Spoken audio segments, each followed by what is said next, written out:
Pessoal, boa noite. Nós estamos aqui, né, hoje, dia 29 de junho, são 19 horas e 10 minutos, e nós estamos na quarta aula, né, do projeto Direitos Humanos em Foco. Né? Na verdade, esse projeto é um esquenta, né, para o segundo curso de Extensão em Direitos Humanos, Grupos Vulneráveis e Violências.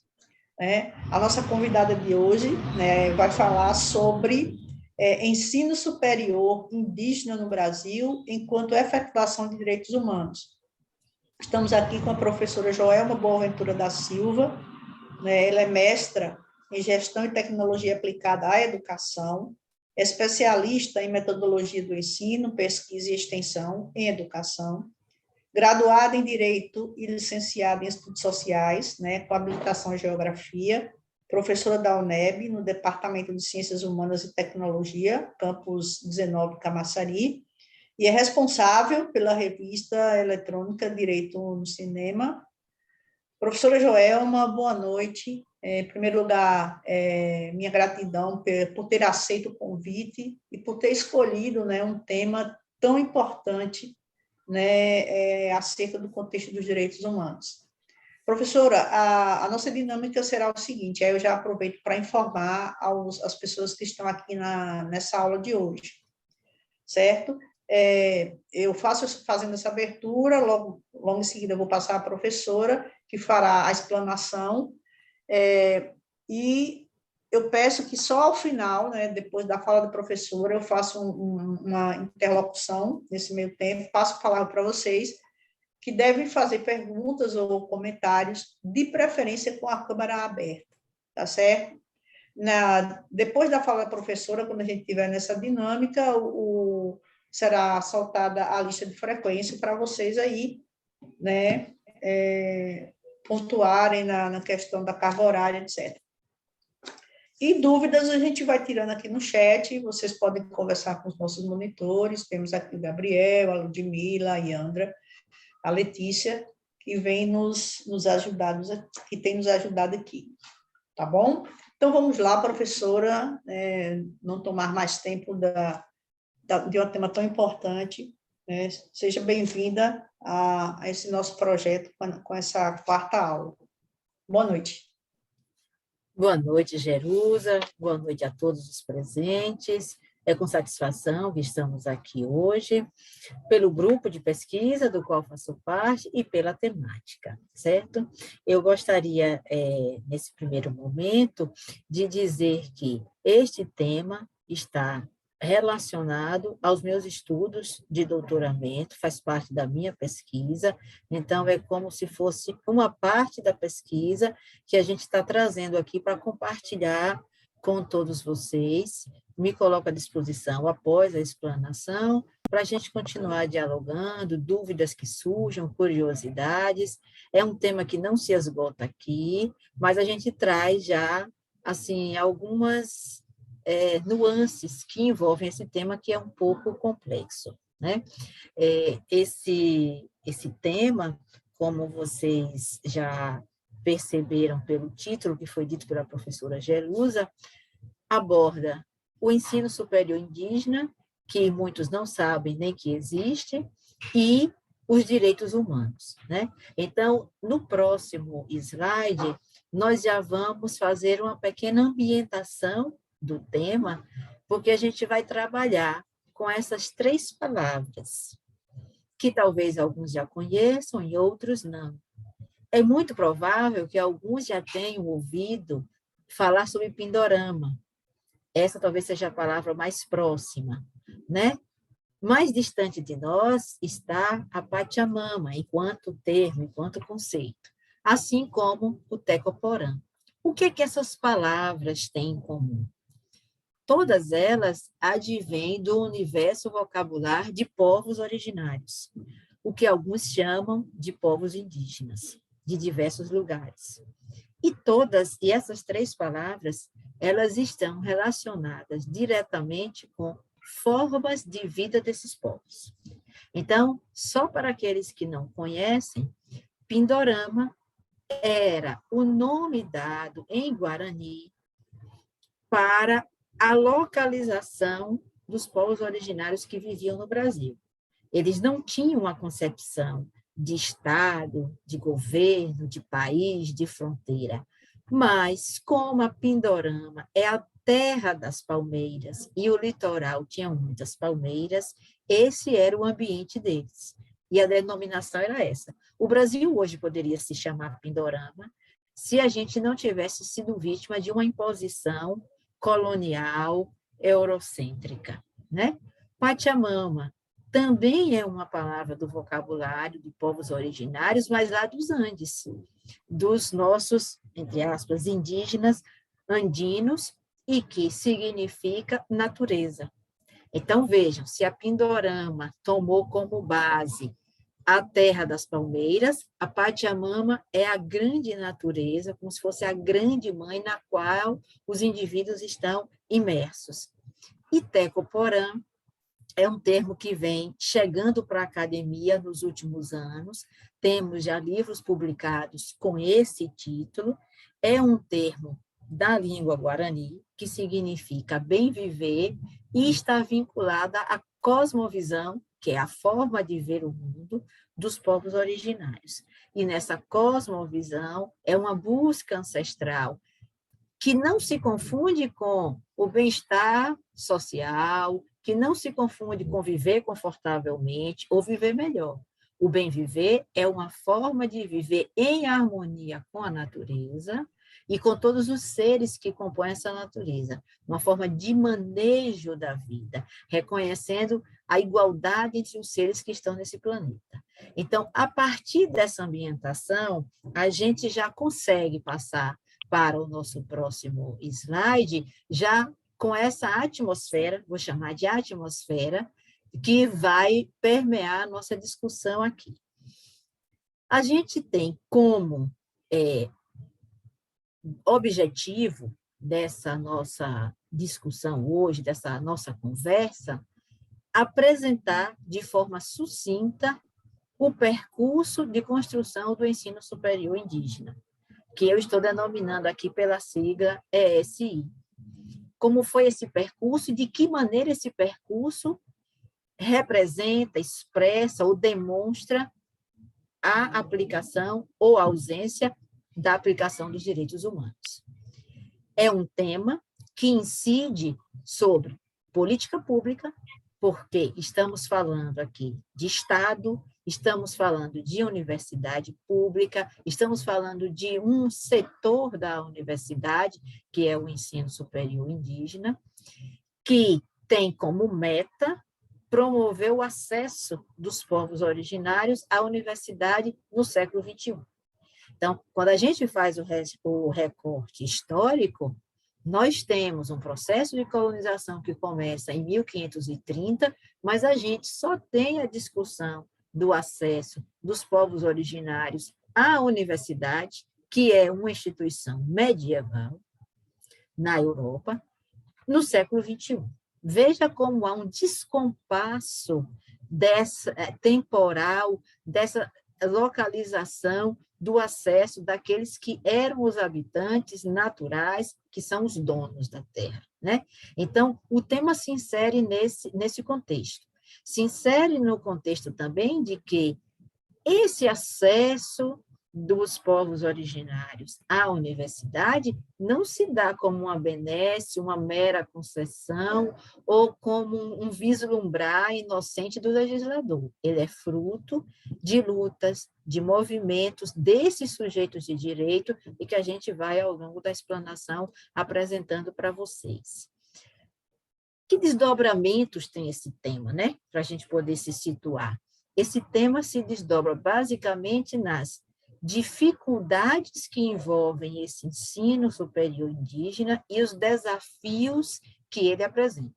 Desafios internos para a própria universidade e desafios na perspectiva da reparação sócio-histórica que esse segmento da educação superior pode trazer. E, consequentemente, o impacto em termos de direitos humanos que essa temática nos apresenta. Nós vamos perceber, a partir do próximo slide, de que há um contexto que envolve a discussão. Esse contexto surge, basicamente, quando a gente observa que há um crescimento da presença de povos originários no espaço universitário. E aí vou fazer uma ressalva. A nossa discussão aqui hoje incide especialmente sobre as instituições públicas. Então, a minha fala está voltada para as instituições públicas, porque estou vinculada a uma universidade pública, faço doutoramento numa universidade pública e fiz esse recorte. Isso não quer dizer que não existam discentes indígenas nas instituições privadas. A nossa discussão hoje, porque a gente não tem como abarcar tudo, vai pontuar mais as instituições públicas. Então, nós temos tido, nesse século, um aumento constante dessa presença indígena. E essa presença tem o que a antecede, que são as lutas, tem o processo de normatização, formas de acessos diferentes e os desafios que essa presença causa na própria instituição. Então, já dá para perceber, por exemplo, de que nós estamos tratando de um tema com características interdisciplinares.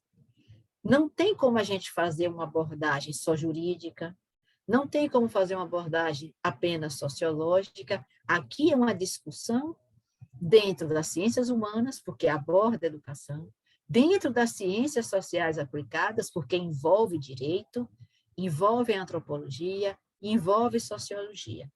Então, a gente está dentro de um contexto de uma abordagem interdisciplinar em que essas áreas, elas se aproximam, elas se complementam. Nós temos apoiado essa discussão a partir de autores significativos, tanto na seara de direitos humanos, e isso me faz lembrar de Cansado Trindade, que nos deixou há pouco tempo, da Luz Torres. Também se apoia em autores que já escrevem, já produzem especificamente sobre ensino superior indígena, como o professor Aguilheira, que é meu co-orientador no doutorado, Viana Souza. Nós temos uma teórica expoente, que é a professora Maria Aparecida Bergamachi, que tem se dedicado a estudar exatamente esse progresso, essa evolução do ensino superior indígena no Brasil. Então, aí está, em parte, alguns autores que darão essa sustentação para a nossa discussão. Como vocês poderão perceber no próximo slide, nós precisamos nos fundamentar nesses autores e em conceitos, porque a universidade se faz a partir de conceitos, né? E tem um autor que eu gosto muito, que é Barros, e que ele vai dizer que os conceitos, eles são apoios sistemáticos, são pontos de apoio, são aquelas palavras, aqueles termos que vão nos habilitar a partir deles, fazermos uma discussão fundamentada em que o outro compreende sob qual perspectiva estamos falando. Então, dentro da academia, mesmo que estejamos tratando de uma realidade fática, de um caso concreto, os conceitos são essenciais para que a gente possa ter subsídio nas argumentações e afirmações que trazemos. Para a nossa conversa hoje, alguns conceitos são fundamentais. Por exemplo, o conceito de direitos humanos. Direitos humanos é um conteúdo que vem sendo trabalhado já e discutido há um bom tempo. Então, vários autores se debruçaram sobre a definição, a conceituação, as características de direitos humanos. A gente não tem como apresentar todos aqui, senão a gente iria passar a semana inteira falando só sobre direitos humanos. Mas eu selecionei alguns conceitos para a gente se debruçar, porque a partir deles a gente vai conseguir desenvolver melhor o tema. Eu começo com a conceituação trazida por Torres, quando ele diz que direitos humanos têm uma ampla percepção e perspectiva retórica a partir de acordos ideológicos e interesses sociais para a construção da proteção dos seres humanos. Essa definição de Torres é muito importante, porque ele traz a questão da perspectiva, ainda que seja retórica, mas ele traz também os acordos ideológicos, porque a ideologia ela permeia todo o campo de construção do saber, então não seria diferente em relação aos direitos humanos. A partir do recorte histórico, a gente vai vendo que uma outra ideologia vai ser inserida na discussão dos direitos humanos. Então, os direitos humanos do início do século XIX tinham uma perspectiva ideológica muito diferente do que era no século XX e do que está sendo no século XXI. Quando a gente busca o apoio de um outro autor da Luz, ele diz que direitos humanos é a inter-relação do ramo do direito nacional com o direito internacional vigente. Ele já traz uma perspectiva de amplitude dos direitos humanos, dessa inter-relação. Muito possivelmente, da Luz está dizendo que o humano do Brasil é o mesmo humano no continente africano, da Ásia, de todos os lugares.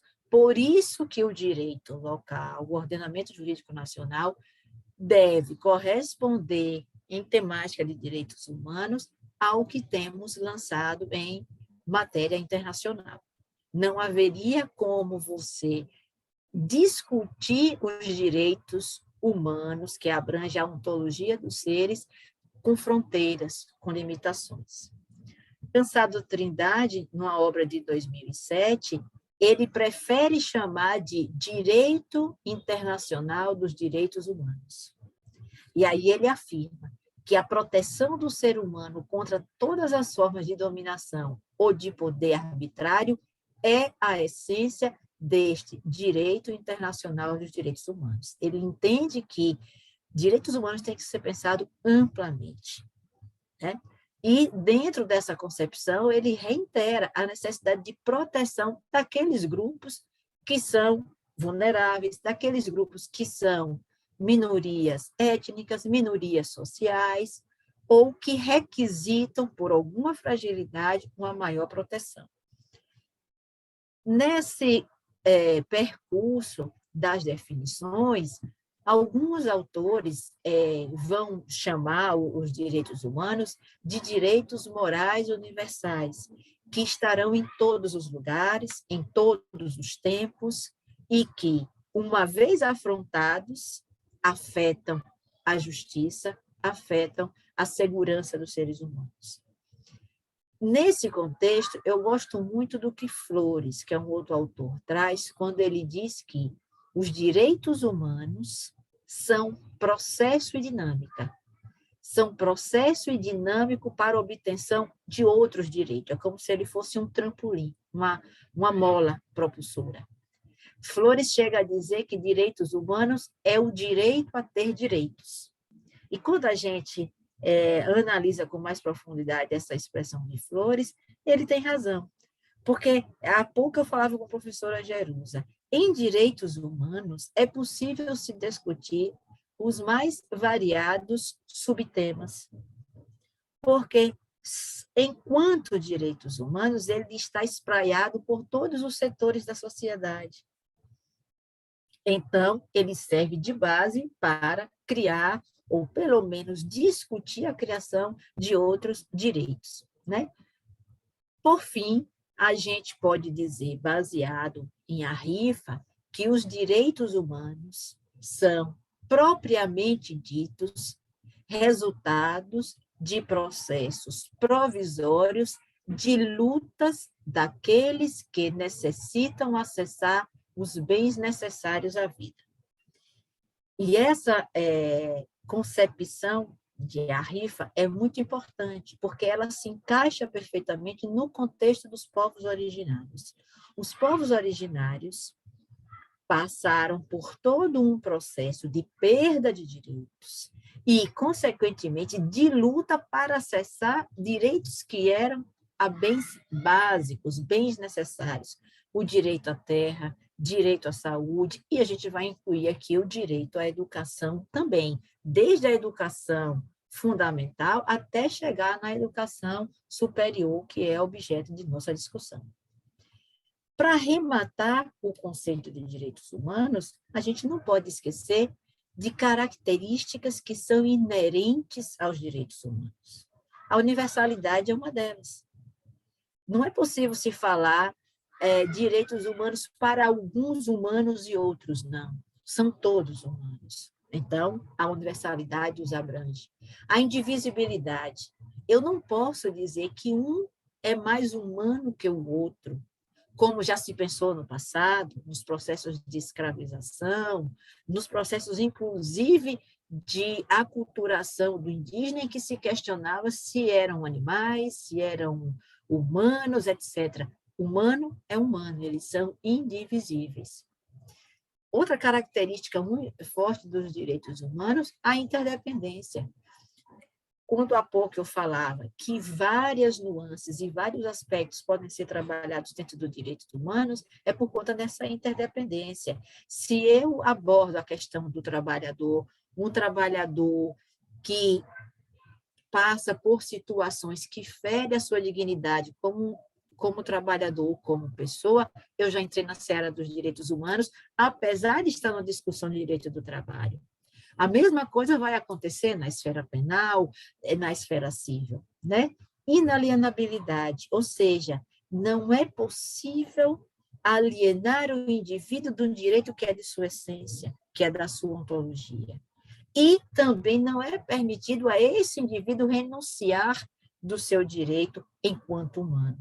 Então, vejam que essas características dos direitos humanos, elas tornam os direitos humanos complexos e completos, consequentemente.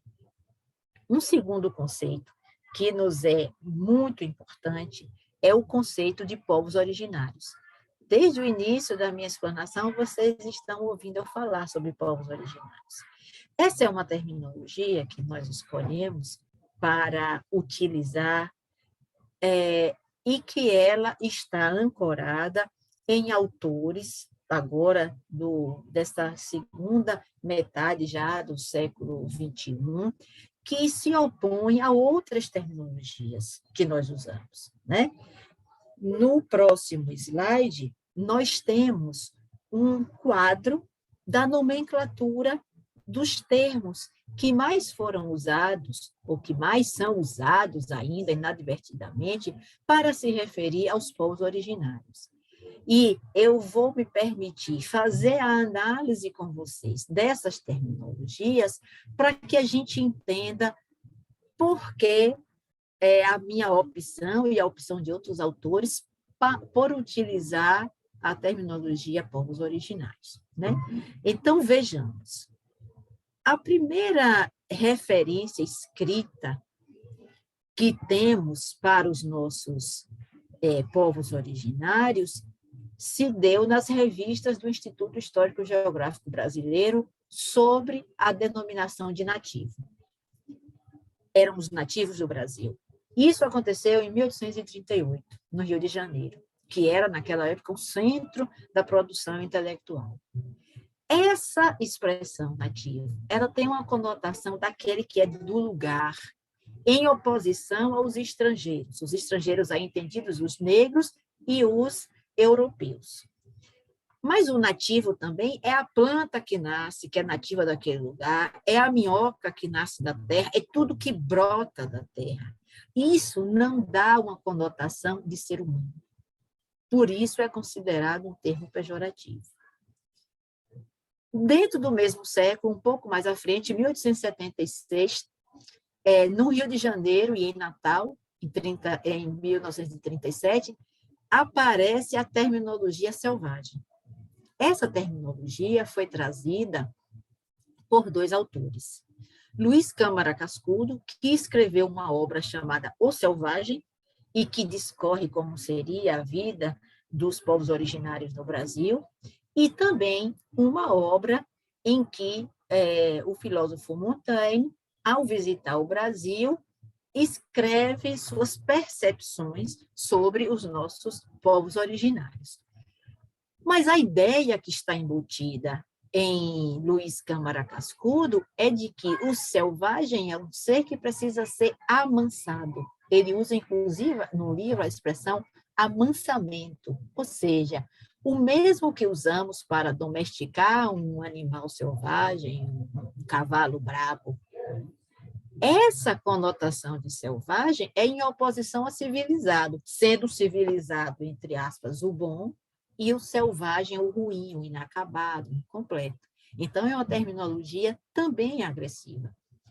1929, já no século XX, os nossos povos originários, em um livro de história do Brasil, chamado Descobrimento do Brasil, de Capistriano de Abreu, é chamado de Brasis. Brasis, em alusão à cor da pele, por ser bronzeada, avermelhada de tanta exposição ao sol. Aqui a gente percebe que há uma redução do indivíduo, do ser humano, a uma característica dérmica, a uma característica meramente estereotipada. Isso também não é condizente com uma abordagem digna dos direitos humanos. 10 anos depois, 1939, em um dicionário, o Dicionário da Terra e das Gentes, escrito por Bernardino José de Souza, aparece a terminologia ameríndios. Essa terminologia foi um neologismo, ou seja, uma palavra nova criada por um então antropólogo chamado Charles Scott. Ele usou esse termo para diferenciar o que seriam os povos originários da Ásia dos povos originários da América. Né? Então, quando a gente relembra lá as nossas lições de geografia, de história, de que pelo Estreito de Bering os povos migraram da Ásia e chegaram até a América, aqueles eram os povos originários da época. Então, esse antropólogo diz, olha, nós temos duas categorias aqui de grupos originários. Um são os ameríndios, que são aqueles que se fixaram na América e ficaram, e os outros, com o fechamento do Estreito de Bering, são os índios ou os amero-asiáticos, os asi-índios, né? Indo mais à frente, em 1940, no México, tivemos o primeiro Congresso Indigenista Interamericano. Esse congresso traz a proposta da utilização do termo indígena e conceitua o indígena como um indivíduo que econômica e socialmente é débil. É aquele que não tem o incapaz, é aquele que precisa ser assistido, representado. Consequentemente, essa é uma definição que já reconhece o homem, já reconhece o ser humano, mas um ser humano menor, um ser humano com fragilidades, um ser humano dependente, não um ser ativo, um ser autor de suas ações, protagonista. Então, não é uma conceituação ainda condizente com os direitos humanos, vamos dizer assim. Em 1949, né, no Peru, tem o segundo Congresso Indigenista Interamericano. E aí a terminologia índio é discutida nesse congresso e eles conceituam o índio como o descendente de povos e nações pré-colombianas, ou seja, antes de Colombo chegar à América, que tenham a mesma consciência de sua condição humana, de si mesmo e dos estranhos. Essa foi a denominação. Por que que a gente ainda hoje não aceita muito a terminologia do índio, de chamar alguém de índio? Primeiro, porque índio é um elemento químico. Segundo, que esse apelido, vou chamar assim, apelido índio, foi dado por conta daquele clássico equívoco de que se teria chegado às Índias, chegado às Américas, pretendendo chegar às Índias. E aí, então, se nomeou os indivíduos de os falsos índios. Então, não é uma terminologia que represente realmente os nossos povos originários. No século XX, na década de 80, no Canadá, a antropologia canadense, que é fruto da antropologia francesa com a antropologia norte-americana, prefere utilizar para os seus povos originários a terminologia de primeiras nações. Os antropólogos eram peças essenciais, eram figuras essenciais no contato entre as comunidades indígenas e o Estado para fazer acordos, negociar áreas, etc. E eles trouxeram essa possibilidade de chamar os povos originários do Canadá de primeiras nações. Ainda na década de 80 do século passado, em Nova York, o termo comunidades e nações indígenas é definido. É definido como uma continuidade histórica das sociedades anteriores à ocupação de Colombo nas Américas, que desenvolvem seus territórios, que são setores não dominantes da sociedade, que trabalham no sentido de preservar e desenvolver e transmitir para gerações futuras sua identidade étnica e seus territórios ancestrais. Vejam que comunidades e nações indígenas traz um contexto coletivo, não é mais um indivíduo isoladamente. Primeiras Nações também já traz isso, uma ideia de conjunto, de coletividade, e não de isolacionismo dos indivíduos. 1989, o termo povos indígenas aparece agora num texto internacional, um texto normativo internacional da OIT, que é a Convenção 169. E ele vai aparecer dizendo que os povos indígenas são descendentes dos habitantes originais de uma região geográfica antes da colonização e que mantiveram total ou parcialmente suas características culturais, linguísticas e de organização social. Veja que, mais uma vez, traz esse marco divisório pós e antes colonização, mas já traz o termo de habitantes originais. É a primeira vez que a gente vai trazendo essa conotação originais, aqueles que estavam na origem da Pindorama, por isso que eu trouxe aquela palavra no início do slide, e que conservam as suas características culturais, linguísticas e de organização social. Foi muito feliz a Convenção 169 ao trazer essa conceituação. Em 1999, no Brasil, o termo povos tradicionais começa a ser usado vastamente em várias publicações e na própria academia. Ayrton Krenak, que é um representante do povo Krenak, que é antropólogo e que ultimamente tem tido bastante visibilidade a partir de suas obras, que discute a questão do Teco-Porã, do viver indígena. Em uma de suas obras chamada A Outra Margem do Ocidente, classifica o termo povos tradicionais como um termo que conduz ou induz a atraso cultural.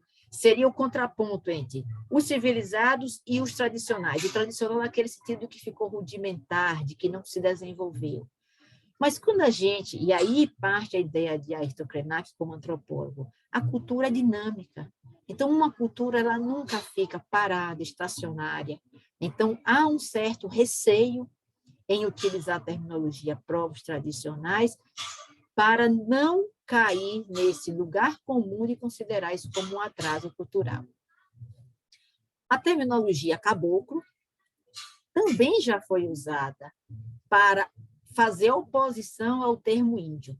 O caboclo seria aquele índio que não estava mais na aldeia, que já vivia na cidade, o índio que já não falava mais sua língua, mas que já falava o português, e isso era muito usado principalmente no norte do país, na região do rio, banhada pelo rio Amazonas.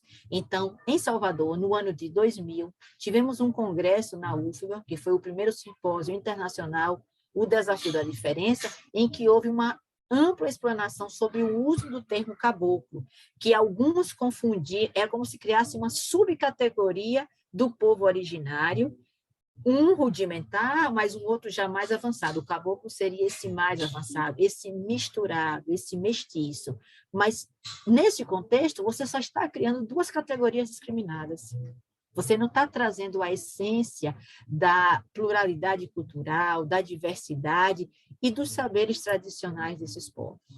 Em Nova York, em 2007, nós temos, pela ONU, a publicação da Declaração das Nações Unidas sobre Direito dos Povos Indígenas. Nessa declaração, eles usam a terminologia povos indígenas e conceituam como aqueles povos que contribuem na diversidade e riqueza de civilizações, culturas e que constituem patrimônio comum da humanidade.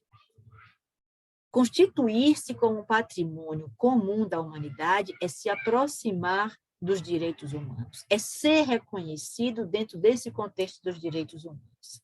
Agora, verifiquem, 2007, vejam como isso é tão recente. 2016, Estados Unidos, o termo povos originários aparece pela primeira vez numa declaração publicada pela Organização dos Estados Americanos, a Declaração Americana sobre os Direitos dos Povos Indígenas. E lá eles classificam ou definem povos originários como importante, a presença dos povos originários é importante, pois contribui para o desenvolvimento, a pluralidade e a diversidade cultural da sociedade. Por isso que eu utilizo, e mais alguns outros autores, o termo povos originários, porque ele é a representação de toda essa construção histórica, paulatina, e que foi sendo aperfeiçoada, melhorada, até a gente chegar e poder se referir com mais dignidade, com mais respeito, considerando a pluralidade que esses povos têm e a contribuição deles para a sociedade, para o mundo. Então, é por isso que é disso que se trata também esse trabalho, e são para esses povos originários que a universidade precisa ter um outro olhar, admitir sua autoidentificação, reconhecer seus saberes, dialogar com eles e os recepcionar em seus espaços de maneira digna, de maneira como os direitos humanos propõem que todos os humanos sejam recepcionados. Porque, numa análise bem curta, significa que, durante muitos anos, nós segregamos os nossos povos originários e não demos a ele a condição de seres humanos. Não os tratamos dentro da cobertura que os direitos humanos determinam que tratemos todos os seres humanos. Então, esse pequeno espaço do ensino superior indígena é uma forma de resgate e de trazê-los à luz dos direitos humanos para o lugar que eles sempre deveriam ter ocupados. Um outro conceito que nós trabalhamos, e aí eu peço para retornar ao slide anterior, porque é o slide que está tratando dos conceitos, é o conceito de universidade. E o que é mesmo a universidade, né? A universidade é uma instituição social. E aqui eu vou fazer uma ressalva. Eu estou tratando esse conceito de universidade a partir da Universidade Europeia enquanto instituição medieval. Existe uma discussão muito ampla de que, antes dessa universidade, no modelo que nós conhecemos, que é o modelo europeu, nós já tínhamos outras universidades na parte do Oriente Médio, na parte da África, mas eu estou me pautando nessa formação medieval europeia, que, segundo Machado Neto, ele diz que foi a criação medieval que mais logrou êxito em termos educacionais, foi a criação da universidade. Ela nasce, nesse modelo, como eu já sinalizei, como um sistema de corporações, corporação dos mestres, dos companheiros, dos aprendizes, que tentam universalizar as ciências, as artes, as letras. Ou seja, a partir de unidades diversas, né, as corporações, cada um com seus conhecimentos, expandirem isso, expandirem para as outras pessoas e formarem esse conjunto que hoje é a universidade espalhada pelo mundo como um todo. Essa é uma instituição criada pelo homem com a perspectiva de construir e reproduzir conhecimento. Dentro dessa perspectiva, o ensino superior indígena é um capítulo, é um setor, é um segmento na contemporaneidade dessa instituição secular. E aí eu estou falando que é esse segmento na perspectiva da universidade brasileira. Eu não posso afirmar que existe ensino superior indígena em outros países, eu só me debrucei sobre a nossa realidade brasileira. Então, aqui nós temos, dentro da universidade nossa, com os nossos erros e nossos acertos, um segmento, que é o ensino superior indígena. E para a gente entender melhor como esse ensino superior indígena brasileiro funciona, nós vamos passar para 2 slides à frente, que é onde nós temos um quadro definidor. Isso é a mania do geógrafo, viu? De trabalhar com quadros, com imagens, né? E a gente vai mostrar exatamente isso aí. A gente vai mostrar como é que esse ensino superior foi sendo construído. E o marco delimitatório dele é 1977. O que é que acontece em 1977? Né? Vejam, a colonização, 1530. Mas só em 1917 em 1977 é que a gente pode começar a falar dos primórdios do ensino superior indígena.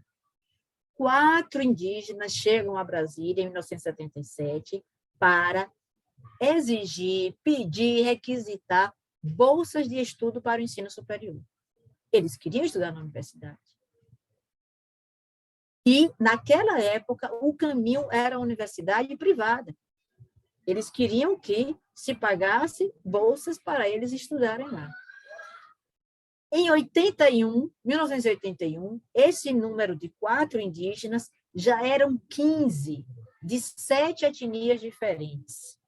E eles criaram a União das Nações Indígenas. E pleiteavam a mesma coisa, acesso ao ensino superior.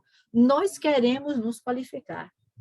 A frase que movia esses representantes de grupos étnicos originários era: posso ser o que você é sem deixar de ser quem eu sou.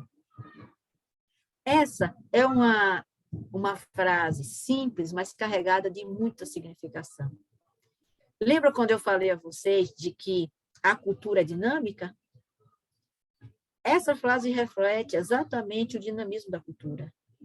O indígena não deixa de ser quem ele é, não deixa de ter a relação com o território dele, com as raízes dele, com a cultura, com suas tradições, porque ele aprende da nossa cultura, porque ele se alfabetiza e porque ele adquire uma profissão.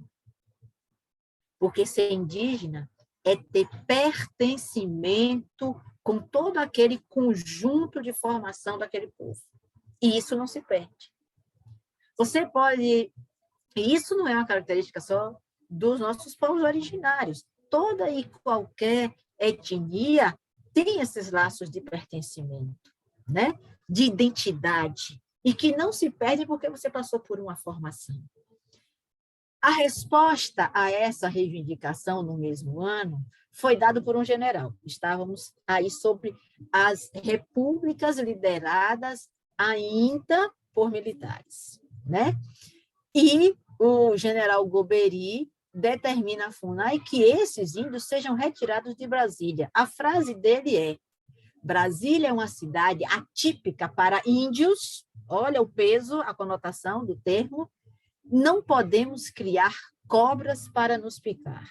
Ou seja, esses 15 indígenas de 7 etnias estavam incomodando e ameaçando um poder militar que não queria a inclusão nem o avanço desses grupos originários. Depois de 81, a gente tem um lapso temporal em que a FUNAI pagava mensalidades e matrículas em instituições privadas para alguns indígenas estudarem, não eram todos, e muitos desistiam do curso, porque não adianta você ter a mensalidade paga se você não tem como se alimentar, se locomover e morar na cidade. Então, poucos usufruíram dessa condição, entre aspas, dada pela FUNAI. Isso não é condição de inclusão, vai a nossa crítica aí. Em 2001, vejam, praticamente 20 anos depois, o estado do Paraná é o primeiro estado do país que sanciona uma lei atribuindo vagas para indígenas na Universidade Estadual.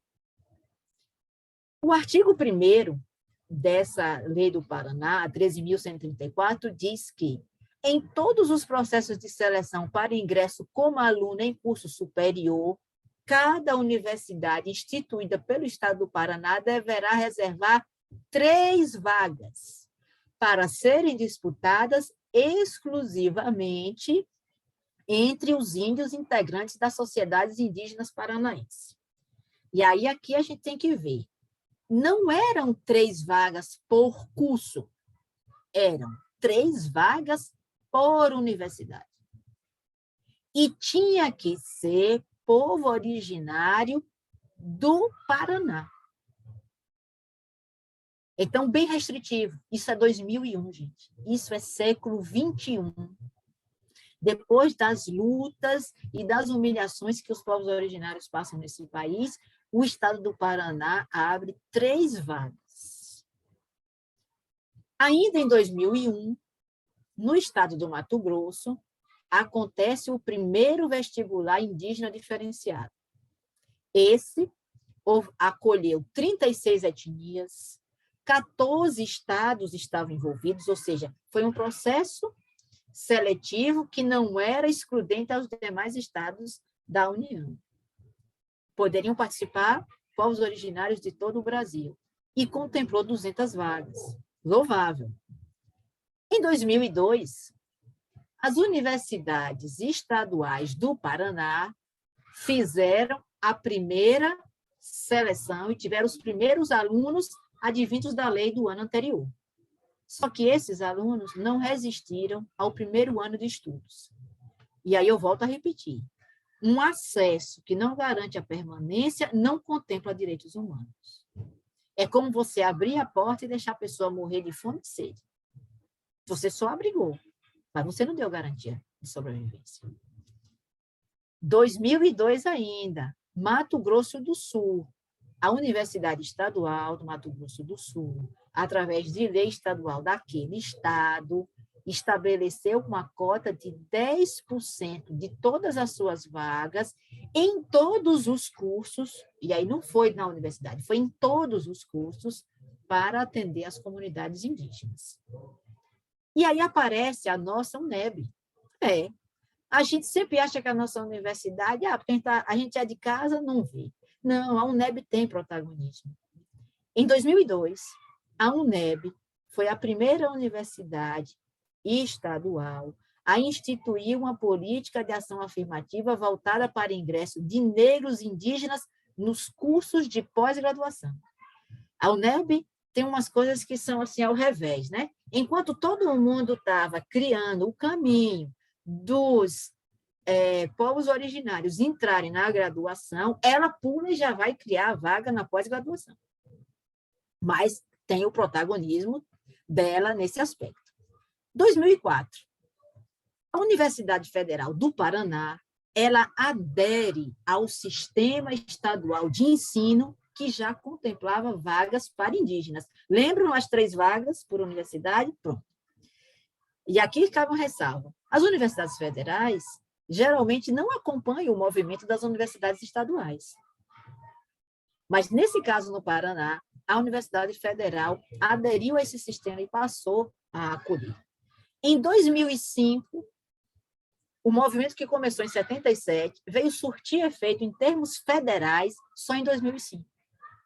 E em 2005, em Brasília, o MEC lançou um programa, que é o ProLIND, que é um programa de apoio às licenciaturas interculturais indígenas. Esse programa, ele abre cursos específicos para representantes de etnias, de grupos indígenas, se tornarem professores, se licenciarem para ensinarem nas escolas que estão nos postos, nas aldeias indígenas, nas escolas indígenas, em 2005. E aí, aqui eu vou deixar uma pergunta só para provocar vocês. Os índios não estudavam? Os índios estavam alijados de terem uma escola que falassem sua língua, com professores que os representassem? Eles eram obrigados a estudar na escola com os outros, muitos deles não dominavam a língua portuguesa. Então, é só em 2005 que começa a se formar os professores indígenas para as escolas indígenas. É muito atraso, gente. É muita dívida que esse país tem com os povos originários. 2007, a Universidade Federal do Rio Grande do Sul decide no seu conselho universitário e promove uma resolução em que cria um programa de ações afirmativas que contemplava os indígenas. Então, vejam que a influência do Paraná, já que são vizinhos ali, tudo na região sul, chega e influencia a Federal do Rio Grande do Sul. 2009, a UNEB entra nessa lista de novo. E, dessa vez, a UNEB executa o ProLIND, que é aquele programa de formação das licenciaturas indígenas. O programa é de 2005, 4 anos depois, a UNEB tem a sua primeira turma. Aí, agora, tomem um susto. Essa turma levou 10 anos para se formar. 10 anos. Turma iniciante, com todos os percalços, dificuldades, atropelamentos, 10 anos. Hoje, isso foi em Paulo Afonso, campus de Paulo Afonso. Hoje, Paulo Afonso tem a sua segunda turma em formação e já tem uma terceira turma no campus de Teixeira de Freitas da Licei. Hoje, a Licei já se bifurcou em mais turmas, com ênfases diferentes, nós já estamos bem avançados, mas esse início foi muito difícil. Não é razoável, gente, que uma turma passe 10 anos para concluir seus estudos. 2012. 2012, a gente tem novamente um vislumbre do governo federal sobre a matéria do ensino superior indígena. Governo Lula, ache ruim quem quiser. Era Lula, digo mesmo. Ele vai instituir a Lei 12.711, que cria o sistema de cotas raciais / sociais para as universidades federais. Exceto a Universidade Federal do Rio Grande do Sul e as federais do Paraná, as outras federais estavam todas estacionárias. Ninguém colocava nenhum representante dos grupos originários para dentro dos seus cursos. É através dessa lei, a chamada Lei de Cotas, que vai reservar vagas para pretos, pardos, indígenas, alunos de escola pública e de baixa renda nas instituições federais de ensino superior e técnico. Aqui os IFES também, os institutos federais entram nesse contexto. E aí, de novo, a UNEB, em 2018, 6 anos depois, era na resolução 1339, abre as vagas indígenas agora para a graduação. Lembra que ela tinha dado o salto lá na frente para pós, aí agora ela veio, e depois da Lei Geral de Cotas, ela vai e abre vagas, e não sobrevagas, vagas mesmo reais, para os povos originários na graduação. Essa é uma breve retrospectiva do que é o ensino superior indígena no Brasil. A gente tem um protagonismo muito forte das universidades estaduais, públicas estaduais. Universidade Estadual do Amazonas, todas as estaduais da Bahia, o ESC, o UESB e a UFES, têm protagonismo nesse sistema de cotas para os povos originários, e a Universidade Estadual de Montes Claros, em Minas Gerais, também. A gente ainda tem muito que caminhar para que esse ensino superior, dentro dessa universidade que ainda é elitista, possa, sim, ser uma expressão dos direitos humanos. E como a gente está falando, fazendo essa abordagem retrospectiva de como esse ensino superior se instituiu, a gente não pode ocultar as políticas públicas, né? As políticas públicas, elas são a ação de responsabilidade do Estado, é o Estado que institui a política pública, e um tipo de política pública é a política pública social. A política pública social é aquela que vai concretizar o acesso de grupos vulneráveis a serviços essenciais básicos.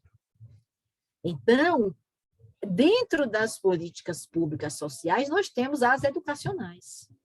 E aí eu ouso dizer que necessitamos ainda regulamentar, melhorar e aperfeiçoar a política pública social educacional de acesso dos povos originários ao ensino superior. Ainda está deficitária, ainda deixa muito a desejar. Nas palavras de Bittar e de Moraes, essas ações do Estado que promovem a melhoria de vida das pessoas, que estão relacionadas com o atendimento das necessidades básicas da sociedade, com a sobrevivência humana, elas devem refletir os princípios e as características dos direitos humanos. É Bittar também que vai dizer que a política pública social tem que enfatizar necessidades sociais como saúde, educação, cultura e assistência. E quando a gente vai para o artigo 6º da Constituição, esses elementos estão lá, contidos como direitos sociais. Então, as políticas públicas sociais são para a execução e a efetivação dos direitos sociais que a Constituição já determinou que são de todos, sem exceção. Então, os povos originários não podem ficar de fora. A autora Nádia Fialho, né, ela diz que a missão da universidade não é só transmitir, reproduzir e produzir conhecimento, que a universidade tem uma função social, histórica, política, que muitas vezes é mais importante do que a mera função educacional, porque a função educacional já é inerente a ela, já é de sua natureza, mas é preciso fazer o mais, sair da base mínima e avançar. Quando a gente pensa nos grupos vulneráveis, a gente inclui os povos originários. A maioria das pessoas não pensa. No dia a dia, a gente pensa os grupos vulneráveis, os que estão cumprindo pena, os imigrantes, os portadores de deficiência. A última categoria que as pessoas vão pensar são os povos originários. A gente precisa rever isso dentro da gente. Porque a gente está ocultando nessa forma de pensar a nossa própria história, a nossa origem. Olha o que o termo traz. Povos originários deram origem a gente que está aqui hoje, em todos os sentidos, né? O autor Paixão, ele diz que os grupos vulneráveis são grupos distintos. Eles não são qualificáveis pelo quantitativo, mas eles são qualificáveis pelas necessidades que têm e pela necessidade prioritária de proteção.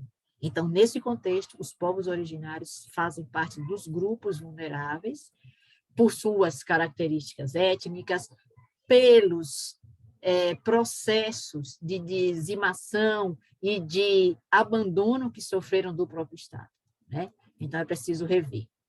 No próximo slide, nós vamos discutir com mais profundidade, uma vez que já esgotamos os conceitos básicos, os elementos históricos que estão envolvidos na nossa temática, né? E aí a gente começa com a discussão dos direitos humanos e sociais que estão esculpidos na Constituição. O artigo 6º, como eu falei há pouco, que traz como direito social a educação e tantos outros.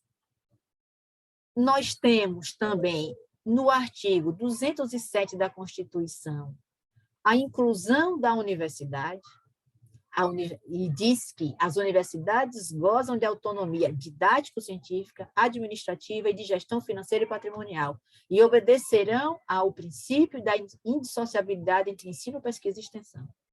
Vejam, os direitos sociais são garantidos constitucionalmente, tem status constitucional, a educação faz parte desses direitos. A universidade tem status constitucional no seu artigo 207, respaldada em autonomia didático-científica e administrativa. Por isso que as universidades estaduais puderam instituir suas cotas, independente da lei federal, enquanto o governo federal cochilava. Isso faz parte da autonomia administrativa da universidade. E o tripé ensino, pesquisa e extensão. Nós estamos, nesse momento aqui, participando da universidade através de um de seus tripés, que é a pesquisa. Estamos fazendo aqui, no nosso grupo de pesquisa, um curso de extensão. Esse tripé da universidade, que tem status constitucional, tem que chegar a todos. Tem que chegar aos povos originários e chegar com dignidade. E, só para arrematar, artigo 231 da Constituição Federal. São reconhecidos aos índios, porque o termo constitucional ainda é esse, atrasadíssimo, pejorativamente, ainda trazido do Estatuto do Índio de 73, sua organização social, costumes, línguas, crenças e tradições, e os direitos originários sobre as terras que tradicionalmente ocupam, competindo à União demarcá-las, coisa que a União não fez, e fazer respeitar os seus bens. Os povos originários do Brasil, que é como eu prefiro chamá-los, também têm status constitucional, assim como a universidade, assim como os direitos sociais. Então, está na hora da gente enxergá-los como eles são, e como é direito deles serem enxergados. Eles não estão à margem, eles não estão fora. Eles estão dentro do contexto constitucional. Quando a gente vai para a normatização da OIT, que eu já fiz referência anteriormente, e aí também não vou me expandir muito, essa convenção, ela trata da proteção da identidade, da língua, da religião dos povos originários. Em especial, alguns artigos dessa convenção, dentro da parte 6, que é exatamente educação e meios de comunicação. Nós temos, dentro da convenção 169, parte 6, o seguinte: deverão ser adotadas medidas para garantir aos membros dos povos interessados a possibilidade de adquirirem educação em todos os níveis, pelo menos em condições de igualdade com o restante da comunidade nacional. Se o Brasil é signatário da OIT, se ele adotou a Convenção 169 no seu ordenamento jurídico, ele tem que cumprir o que diz a Convenção 169, que diz que educação em todos os níveis, que o Estado brasileiro tem que adotar medidas para garantir que os povos originários adquiram educação em todos os níveis. Não é só o fundamental, não é só o médio, é o nível superior também. Pelo menos em condições de igualdade com o restante da comunidade nacional. Ou seja, universidade de qualidade, com inclusão, tudo como tem que ser. Outra coisa, ainda dentro desse capítulo, no artigo, essa parte, no artigo 28, item 1, sempre que for viável, dever-se-á ensinar às crianças dos povos interessados a ler e escrever na sua própria língua indígena ou na língua mais comumente falada no grupo a que pertencem. Era por isso que o grupo, em 2005, lutava para que nas escolas indígenas tivessem professores indígenas que pudessem falar a língua indígena e a criança pudesse aprender a sua língua originária. Porque o reconhecimento internacional já determinava isso. E é o que é justo, é o que é o certo. Voltando mais um pouco, antes de toda essa regulamentação, que é bem nova, nós temos o Tratado de Vatel sobre os direitos das gentes, 1758. Alguns autores, inclusive o professor Daniel Valério, que escreveu Etnogênese, ele considera que esse direito das gentes, que fazia referência aos indígenas como direitos da natureza, do ser humano, é o início da discussão dos direitos humanos. Nessa perspectiva de análise dele, os direitos humanos são derivados dos direitos dos povos originários. Esse aí, para quem quer escrever TCC, para quem está procurando tema de pesquisa, é um bom rastro, é uma boa pista. Eu vou trazer aqui brevemente o que dizia Vattel nesse tratado dele sobre os direitos das gentes. Ele falava dos cidadãos e dos naturais. Ele dizia que os cidadãos são os membros da sociedade civil. Os naturais ou indígenas são aqueles que nasceram no país em que seus pais são cidadãos. Vou repetir a data. 1758. Quando se fala dos direitos das gentes, que pode ser o embrionário dos direitos humanos, se fala nos povos originários. E mais ainda, nessa obra, ele critica os portugueses, dizendo: os portugueses, no tempo em que dominavam no Oriente, quiseram excluir as outras nações da Europa de todo o comércio com os povos indígenas. Página 206. Para Vattel, não havia entre os povos originários o silvícola, o débil social e economicamente. Ele considerava que esses seres humanos tinham a capacidade de fazer o próprio negócio com os europeus. Pé de igualdade. Isso é reconhecer o outro como humano. Mas os bonitinhos, para não dizer outra coisa, para não ofender a aula, dos portugueses, se colocaram aí como uma barreira de exclusão, mais uma vez. Né? Então, vejam onde nós estamos. Seguindo nessa análise normativa, a Declaração da ONU para os Povos Indígenas, muito importante, porque ela vai reiterar o que tem a Convenção 169, no artigo 141, dizendo: os povos indígenas têm o direito de estabelecer e controlar seus sistemas de instituições educativas, que ofereçam educação em seus próprios idiomas, em consonância com seus métodos culturais de ensino e de aprendizagem. Os indígenas, em particular as crianças, têm direito a todos os níveis de formação do Estado sem discriminação. Sem discriminação. O artigo 211 da mesma Declaração da ONU vai dizer: os povos indígenas têm direito, sem qualquer discriminação, à melhora de suas condições econômicas e sociais, especialmente nas áreas da educação, emprego, capacitação, reconversão profissional, habitação, saneamento, etc. Como é que se espera a inserção no mercado de trabalho dos povos originários se ele não passa pelo processo educativo? Como é que se vai fazer a capacitação e a formação se ele não vem e frequenta em condições de igualdade os bancos universitários?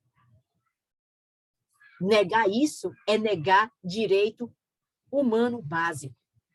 E o Estado brasileiro tem feito isso reiteradas vezes. Nós vamos perceber no próximo slide uma breve digressão sobre como foi esse processo de escolarização e luta dos nossos povos originários. Né? A gente percebe que lá na colonização, né, o que é que a gente tinha na colonização? A gente tinha a educação indígena relegada ou entregue aos jesuítas, a Companhia de Jesus. Essa entrega, ou seja, o Estado deixou a critério da Igreja fazer esse processo de escolarização. Até o período em que tivemos a Reforma Pombalina, Marquês de Pombal, que expulsa os jesuítas do Brasil e diz que agora a temática indígena é de responsabilidade do Estado, mas que, no entanto, não fez nada, a não ser perseguir, tentar escravizar, etc, etc. Durante o Império, durante a República Velha, durante as repúblicas iniciais, o que nós temos é um apagamento da temática indígena, em todos os aspectos. Alguns autores chegaram a dizer que não tínhamos mais indígenas no Brasil, que os povos originários não existiam mais. Porque eles tinham se misturado com os brancos, eles tinham feito a miscigenação, porque eles tinham desistido. E, no entanto, eles estavam guardando as florestas, estavam sobrevivendo. E, mais recentemente, já no século XX, passa pelo processo de etnogênese, que é esse renascimento, essa retomada, e que ainda bem está vindo bem forte. Durante a República dos Militares, foi instituído o SPI, o Sistema de Proteção Índio, que, na verdade, era um sistema de controle, de observação sobre os índios, que depois virou a FUNAI, essa fundação, que hoje, nesse atual governo, é a fundação contrária aos índios. Esse sistema, que deveria se ocupar com a regularização de terras e tudo mais, permitiu que uma nova levada clérica se chegasse. As missões, os missionários, o evangelismo, agora na visão protestante, ou seja, uma nova catequese, andando em círculo, mas educar, escolarizar, dar condições dignas de aprenderem, isso não foi dado. Foi muito pouco. Até que, em 1977, se começa a gritar exigindo isso, que é o que a gente chama do movimento indígena pró-educação, que tem duas vertentes. A primeira vertente era garantir a formação de professores indígenas para suas escolas. E a segunda, ter acesso aos demais cursos da universidade, ter a liberdade, enquanto povo originário, de escolher ser médico, ser advogado, ser enfermeiro, ser artista, ser o que for, porque eu posso ser o que você é sem deixar de ser o que eu sou. Então, essas são as duas frentes do movimento indígena voltado para a educação. A frente de formação de professores indígenas já avançou, vamos dizer que razoavelmente. A outra ainda está em vias de construção, com poucos resultados ainda, né? E ainda temos aí um longo e vasto caminho para fazermos isso. A gente vai perceber, a partir do próximo slide, que a universidade no Brasil, que começa incipientemente em 1808, não com as características que tem hoje, mas com as faculdades de cirurgia da Bahia, escolas isoladas, etc., só vem ter uma ampliação no sentido da sua função social de recepcionar os grupos vulneráveis no século XXI, que é com a ampliação dos institutos federais e ampliação das universidades. Veja, 1808, família real no Brasil, começa com as pequenas unidades de aparência universitária, mas a gente só consegue fazer um pouco de inclusão e desenvolver a função social da universidade no século XXI, pós-Constituição de 88. Segundo Fialho, professora Nádia Fialho, a criação da Universidade Brasileira foi tardia e muito marcada por uma tradição anti-universitária. Porque, num primeiro momento, quem podia mandava os filhos estudar em Portugal. Só depois é que a elite começa a acessar a Universidade Brasileira, e essa Universidade Brasileira serviu à elite por muito, mas muito tempo mesmo. Então, além de termos uma universidade tardia, essa universidade era marcada por uma tradição anti-universitária, elitista, e que rechaçava as classes, as camadas sociais mais pobres, as racializadas, etc. Segundo Nádia Fialho, nós temos um espírito anti-universitário, burocrático, elitista, que cria várias manobras de dificuldade do acesso e da permanência. Ainda, esse é um traço, infelizmente, um traço da nossa universidade que precisa ser rompido. Em 1999, foi promulgada a Declaração de Bolonha. Bolonha é uma cidade da Itália. Essa Declaração de Bolonha é uma carta, é um convite para que as universidades europeias, elas acolham a cultura avance em termos de pesquisa, flexibilize, haja mais intercâmbio entre as universidades europeias, haja mais convergência de cultura. Por que eu estou falando da Declaração de Bolonha? Porque de 99 para cá, 1999 para cá, 752 universidades em 80 países diferentes aderiram a essa Carta de Bolonha, dizendo assim, nós vamos acompanhar essa nova universidade, vamos nos esforçar para galgar isso que vocês estão trazendo. E dentre esse universo de 752 universidades, nós temos universidades brasileiras. A exemplo da USP, da Unicamp, da Federal do Espírito Santo e a Federal do Rio de Janeiro. Elas adotaram a Carta de Bolonha, a Declaração de Bolonha, como um documento norteador dessa nova universidade que promove a função social, que está voltada para os direitos humanos e na qual a gente pode ter um ensino superior indígena condizente, adequado. Tem muito a se vencer. E aí a gente já está se encaminhando para o final, né? Quais são as dificuldades que o ensino superior indígena tem, né? O que é que hoje é mais dificultado? A gente não pode dizer que os indígenas não estão na universidade, eles estão. O preconceito é uma das dificuldades. Sabe aquela frase que diz assim, e você é índio? Nem parece. Mas você está vestido de jeans, você não está de cocá, você não está nu. O que você está fazendo aqui? Por que você não mora na aldeia? Isso é preconceito. Isso é reiterar que esse ser humano não pode estar no mesmo lugar que você. Porque você criou uma ideologia, você está repetindo, reproduzindo tudo que vai de encontro aos direitos humanos. Sabe uma outra dificuldade? A clássica dicotomia entre conhecimentos e saberes.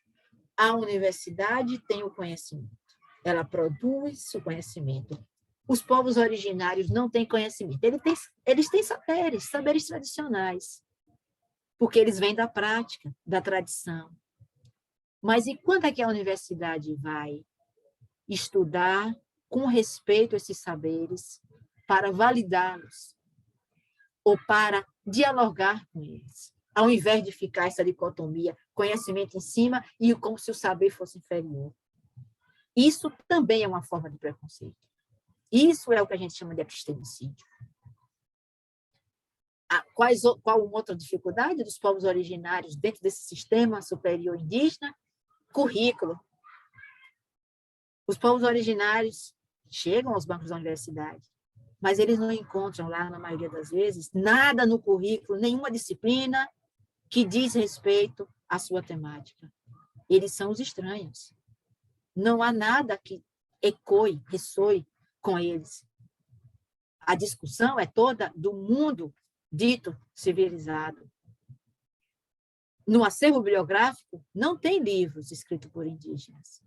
Não tem livros sequer em língua indígena.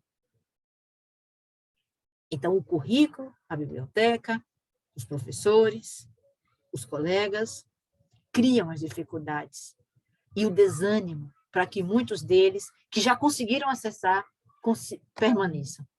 Professor Aguilheira vai dizer que as formas de pedagogia utilizada para ensinar os povos originários são as mesmas utilizadas para aqueles que não são originários. É como se eu uniformizasse todo mundo de um só formato. Eu não respeito a peculiaridade. A ausência de idiomas indígenas, que a universidade poderia estar fazendo o resgate desses idiomas para que eles não venham a se perder.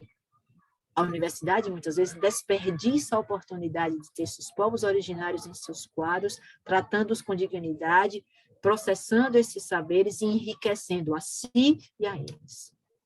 É preciso estar com esse olhar atento para acabar com essas barreiras.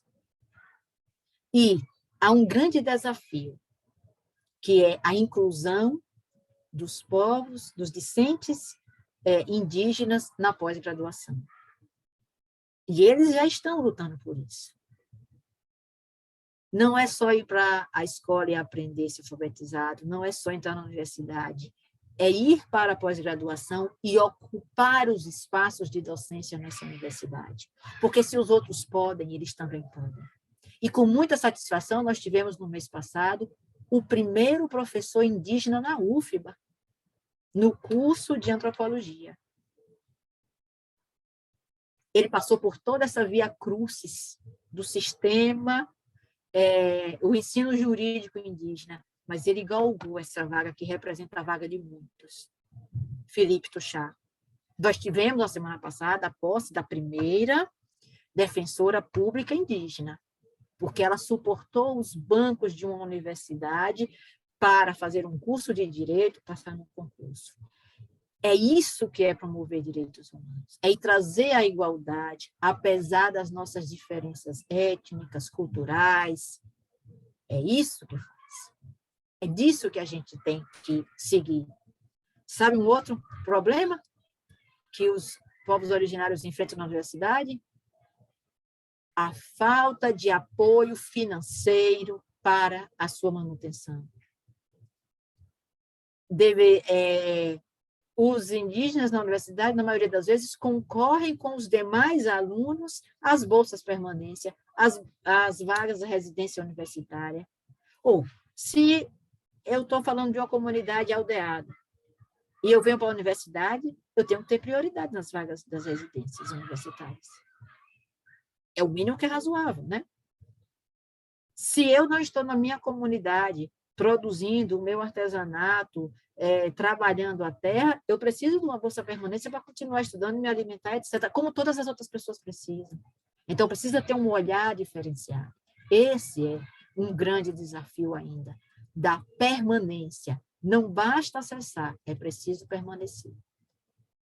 A gente vai ver a seguir, no próximo slide, a relação entre as políticas públicas e direitos humanos, que eu já falei em termos gerais, mas a gente vai reforçar a partir da Lei Federal 12.711, que tornou obrigatória. Então, quando você tem uma lei, essa lei é o primeiro passo para efetivar essa política pública.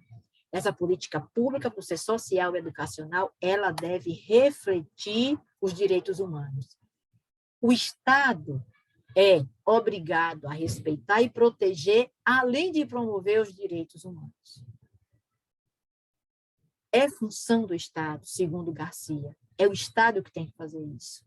E ele pode muito bem fazer isso com a instituição das políticas públicas. E quando Garcia diz que, quando as políticas públicas são voltadas para os direitos humanos, ou elas são criadas à luz dos direitos humanos, elas devem considerar as 5 características ou princípios inerentes a esses direitos. Universalidade, repetindo, indivisibilidade, interdependência, inalienabilidade e irrenunciabilidade. Então, quando a gente pensa uma política social-educacional, ela precisa estar imbuída dos direitos humanos, para que ela possa ser um conjunto de decisões e ações com a participação da sociedade civil para a promoção do bem viver e o benefício e proteção dos direitos. Vamos nos encaminhar para o final, o nosso último slide, as nossas considerações, né? Em que nós vamos dizer que desrespeitar os direitos educacionais / sociais dos povos originários é desrespeitar os direitos humanos. O Estado brasileiro tem feito isso incessantemente.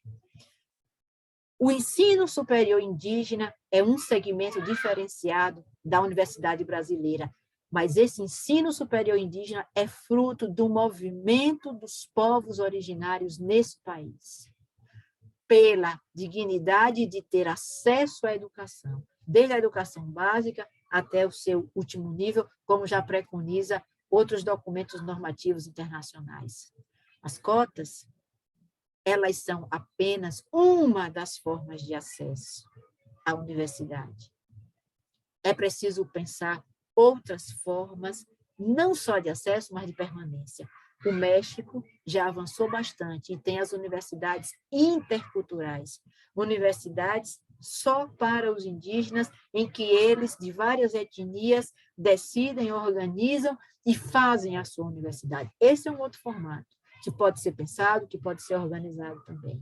Não vamos nos manter num único modelo, um modelo de cotas. Existem outras possibilidades.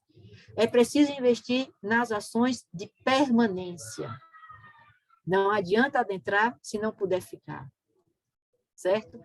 E eu vou concluir com a fala de Gessen Luciano, um indígena antropólogo, que ele diz que a presença do indígena universitário nas academias brasileiras ao longo do tempo representará também a transformação do Estado, gerando equidade e qualidade social, econômica e política.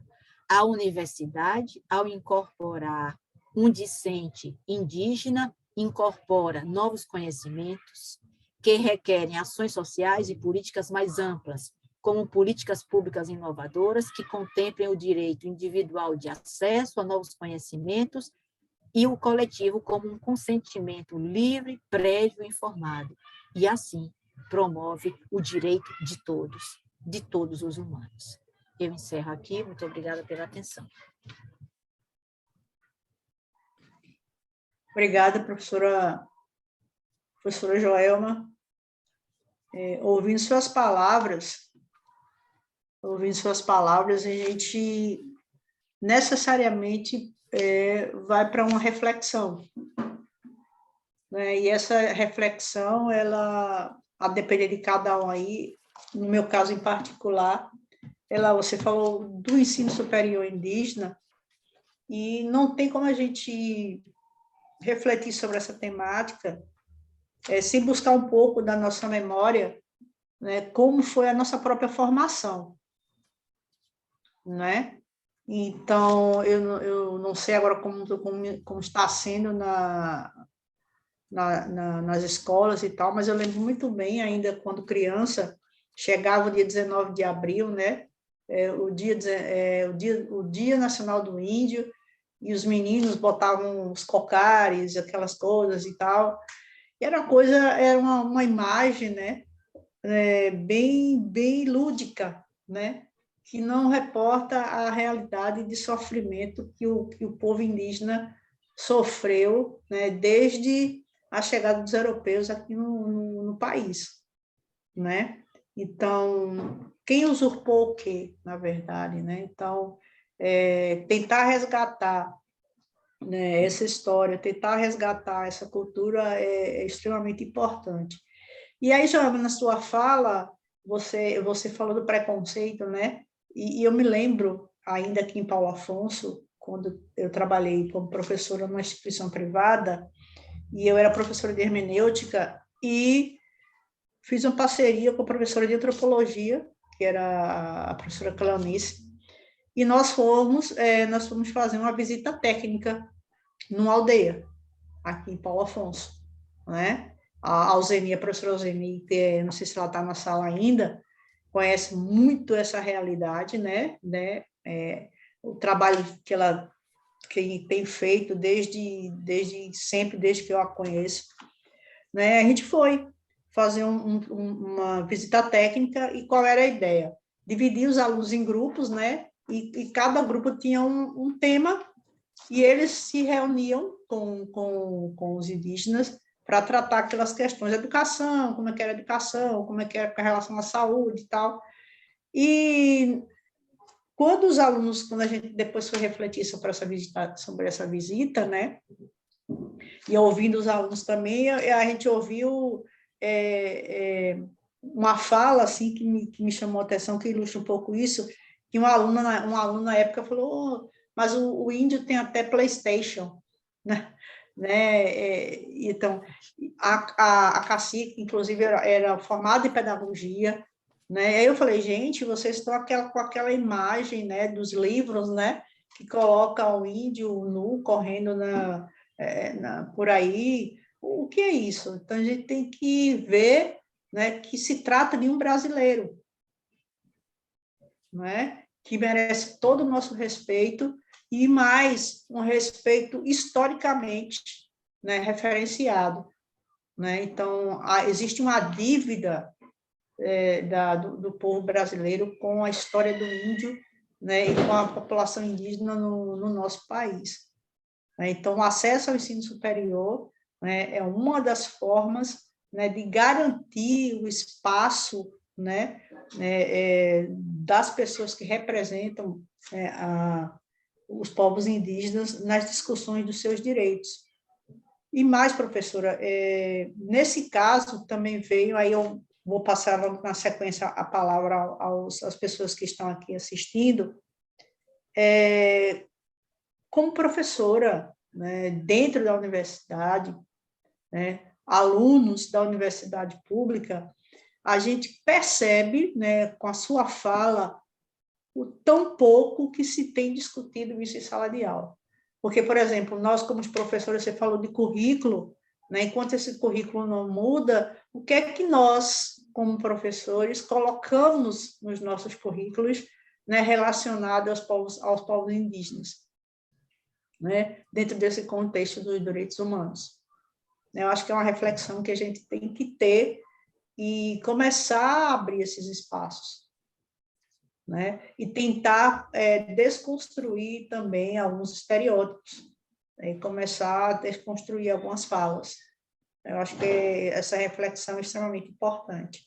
E parabenizar, né? Eu acho que foi um dos melhores momentos que eu vivenciei, né, de aprendizado como pessoa e como profissional de um tema de tão relevante, tão importante que é.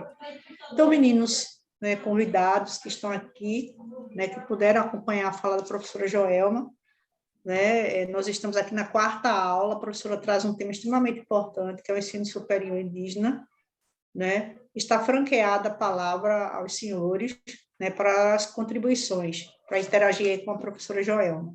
Quem gostaria de começar a contribuir, por favor? Boa noite, gente. Eu vou Boa começar noite. aqui. Primeiro, eu quero agradecer a professora pela aula, porque, ainda que fosse um tempo muito curto, deu para adentrar bastante e a gente conseguir entender, né, pelo menos ali o geral, o panorama geral das nuances, né, desse grupo social que é tão basilar na nossa cultura e com certeza um dos mais importantes em relação às nossas raízes e que muitas vezes a gente invisibiliza mesmo, ai meu Deus, travei, não vai sair não, que a gente acaba deixando subjugado mesmo e apagado na nossa sociedade.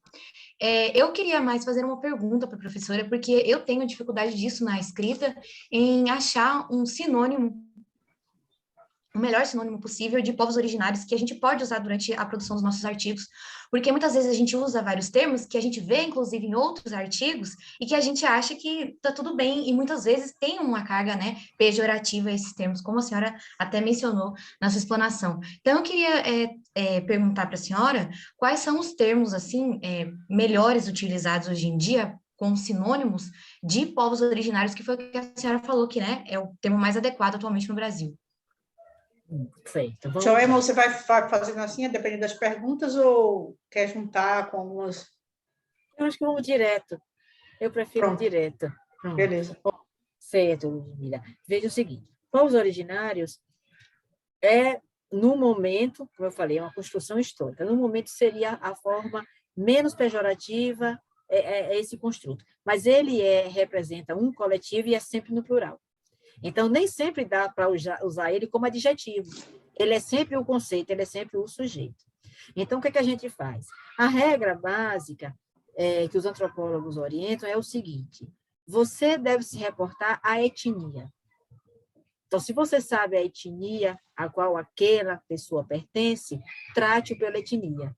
Eu estou falando do Tuxá, eu estou falando do Guarani, eu estou falando do Pataxó, certo? Ou então, membro da comunidade indígena tal.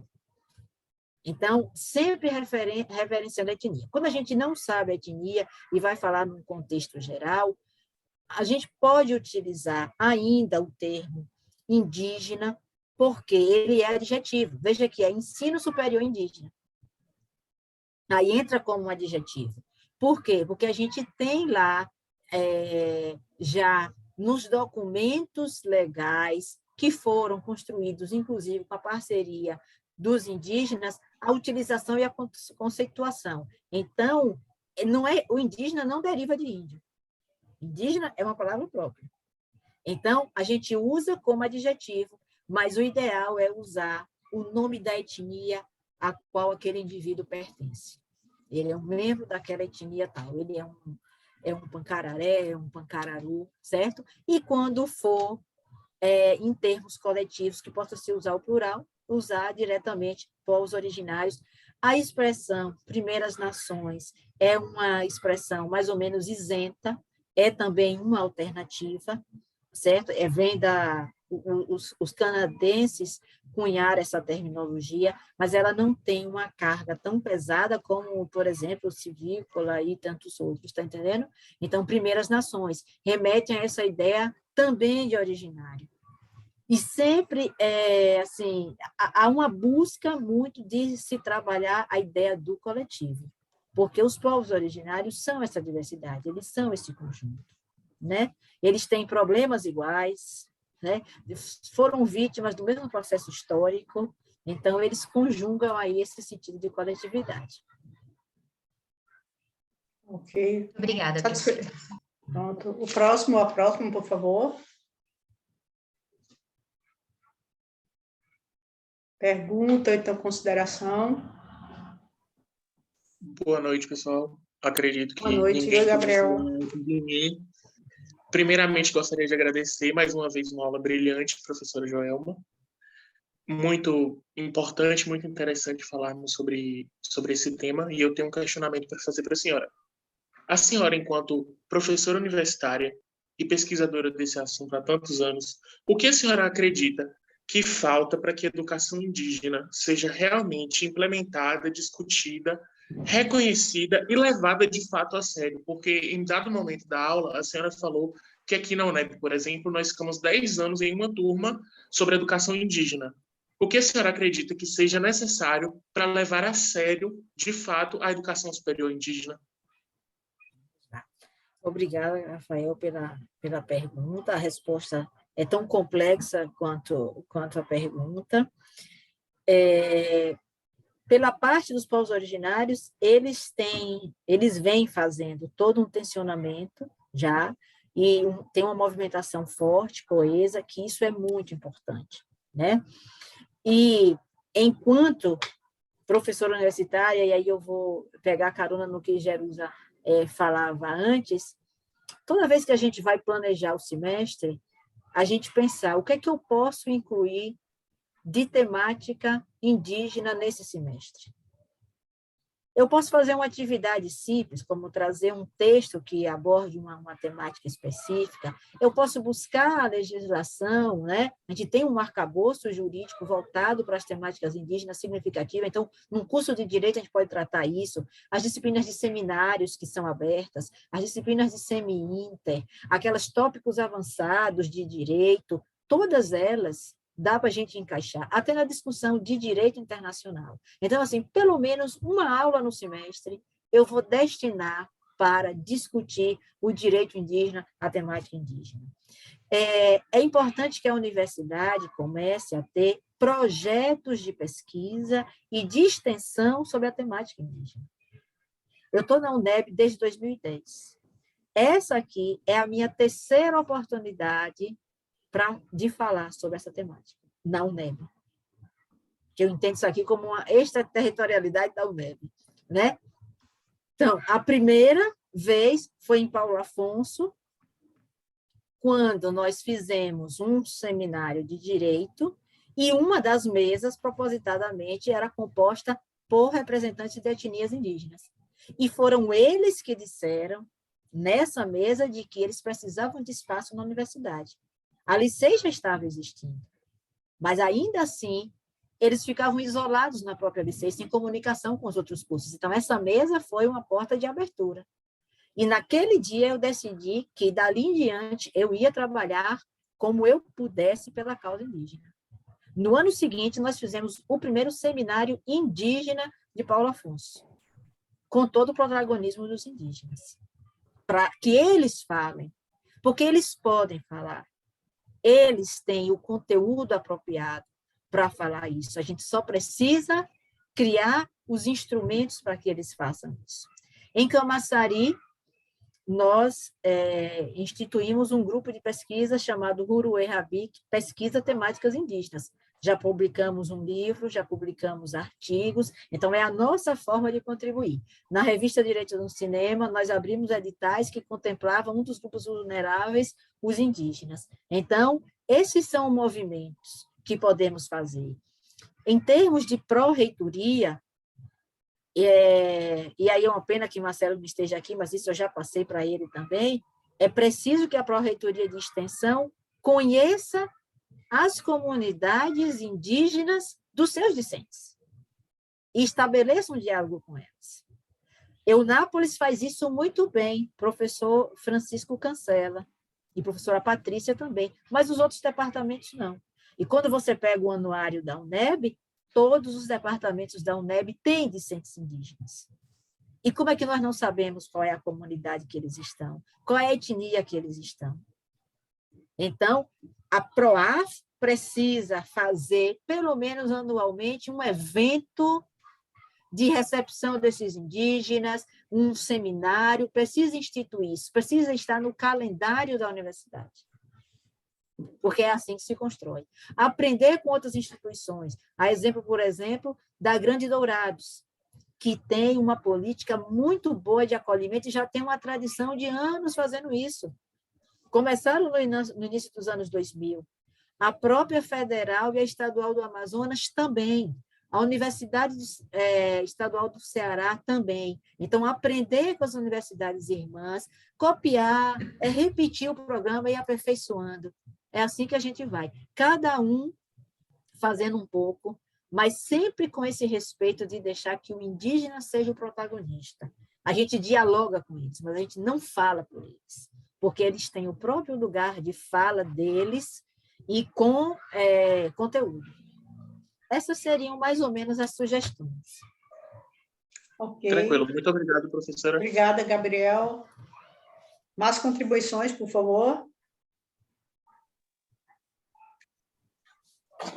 Então, boa noite a todos. Oi, Alzi, tudo bom? Oi, Alzi. Estou muito feliz de escutar vocês, essas professoras, Joelma, assistir sua aula. Acho que vamos ter que reproduzir isso nos 4 cantos desse território da Bahia, né, para juntos a gente poder provocar um pouquinho mais por dentro da universidade e desses, você chamou de extraterritório, né? O grupo de pesquisa ou esses estudos que estão para além do quadrado da universidade, porque tem uma importância muito profunda. Eu lembro que a professora Jerusa lembrou de que ela, como minha professora, na Facete, ainda no curso de Direito, a gente recebeu a equipe do MEC para fazer o reconhecimento dos cursos de Direito, que não era só na Facete, nem na UNEB, mas na região. E quando a gente... E as pessoas da equipe do MEC queriam conhecer alguns grupos étnicos, né? E a gente levou numa aldeia indígena, o povo Trucatupã, Paulo Afonso, a gente levou num terreiro de candomblé, para mostrar que tinha povos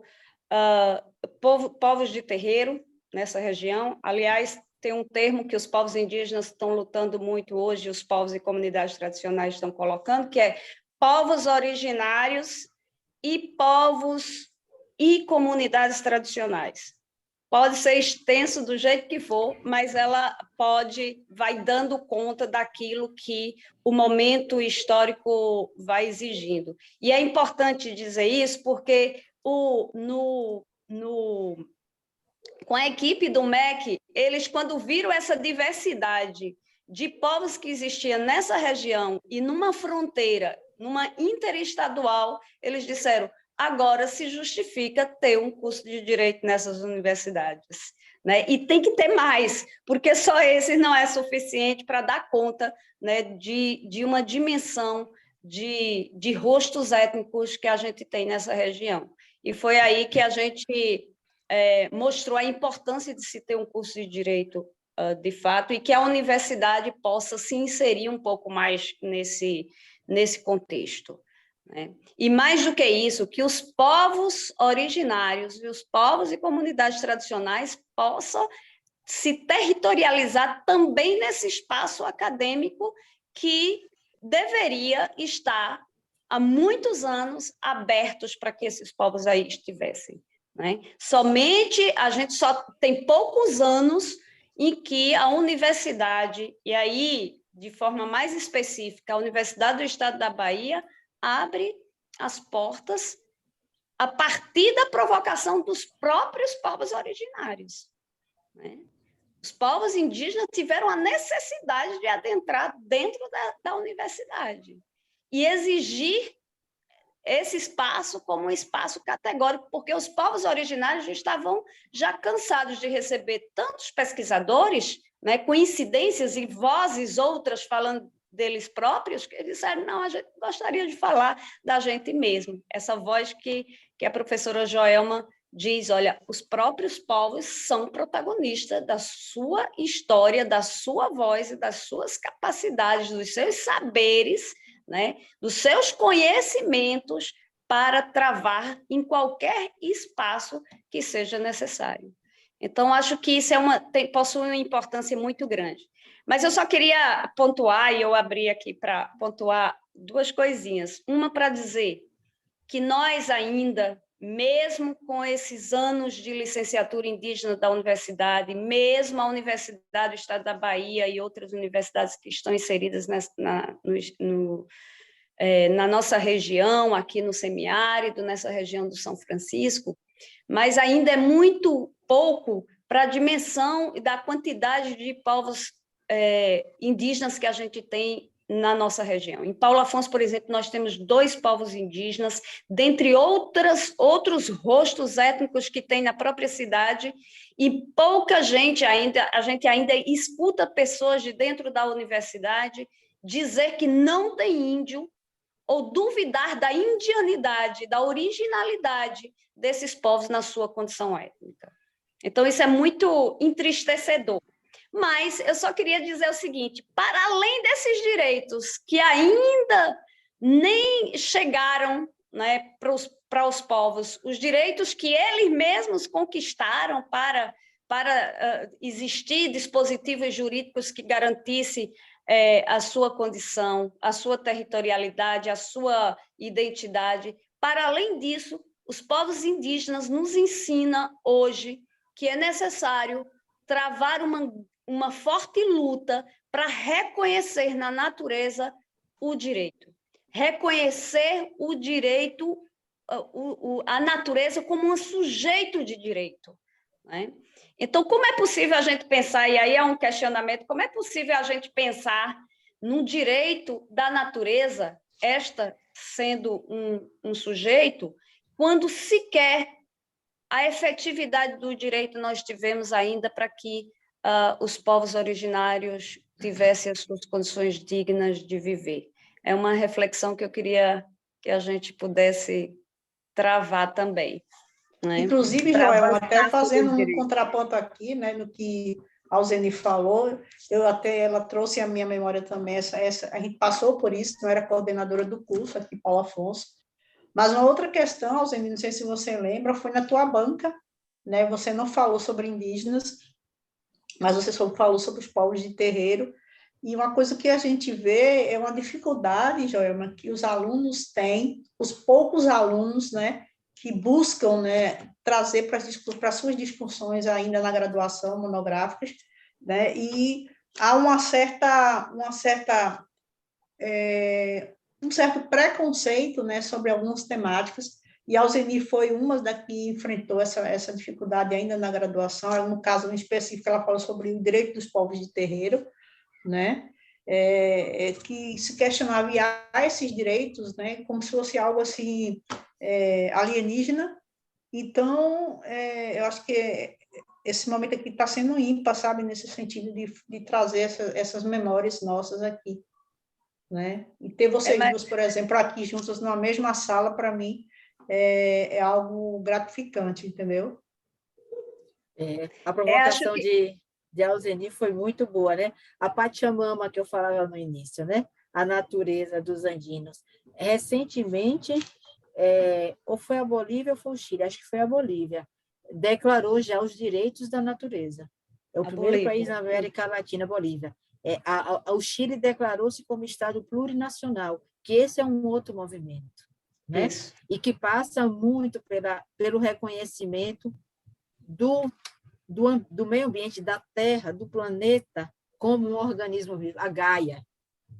Enquanto a gente não desmistificar essa construção que fizeram do homem como supremacia sobre o planeta, logicamente sobre a natureza, dificilmente a gente vai chegar a esse nível de sensibilidade e reconhecimento dos direitos, do direito da natureza como um sujeito de direito, e não como um objeto de exploração, que é o que tem sido, né?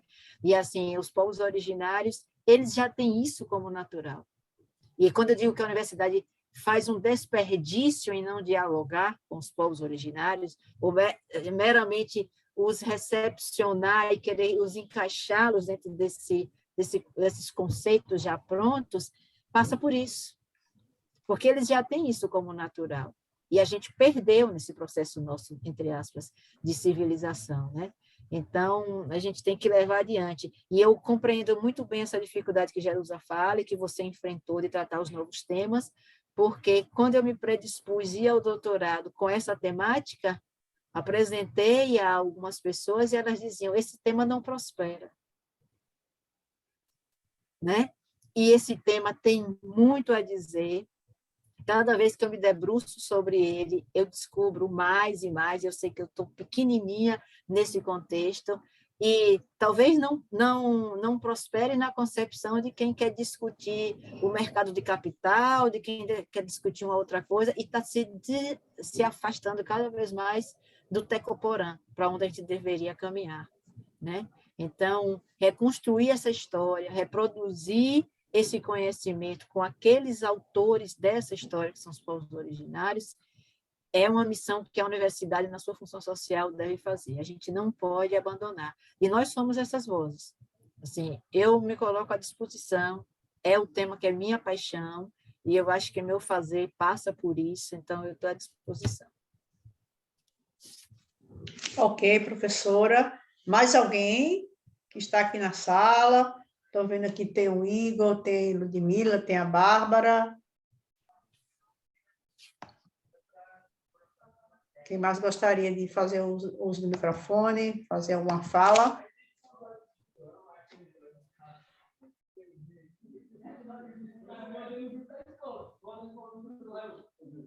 Mas ninguém se habilita.